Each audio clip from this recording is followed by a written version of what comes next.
is CBS 2 Chicago. Its billed as being bigger than the Super Bowl, the World Cup, or the Olympics. And there's a push tonight to bring it to Chicago. We're talking about the Gay Games, sports competition, much like the Olympics.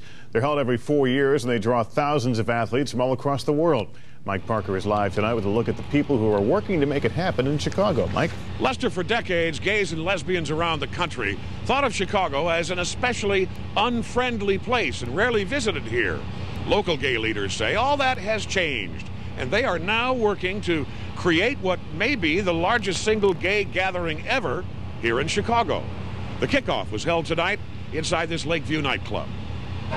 The call for volunteers had gone out, and scores of them showed up and then signed up.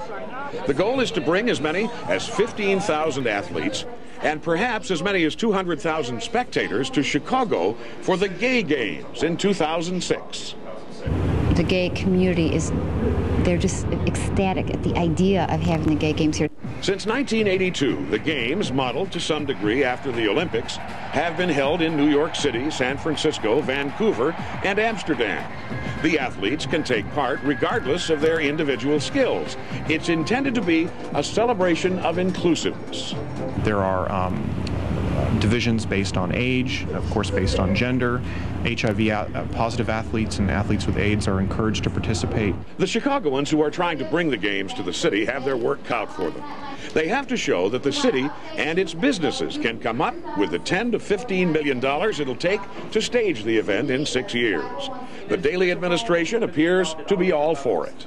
Well, first of all, the city will be seen across the board, as I said, in terms of its openness and inclusivity, but also there's an incredible dollar amount of money that is associated with this in terms of tourism. The city of Chicago could realize $150 million in direct revenue from just the visitors coming and spending money here. We really want to respect people wherever they come from, whatever their background is, whatever their sexual orientation is. And it's important to include everyone in the community.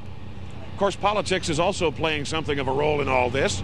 The Daley administration understands full well that gays and lesbians represent a sizable active voting bloc. They are not ignored anymore. And all this is certainly a sign of that, Lester. Mike, what kind of venues would this require? Where would these games be held? City Hall is talking about taking a very close look at a number of locations for the games, including Soldier Field, the UIC Pavilion, and the United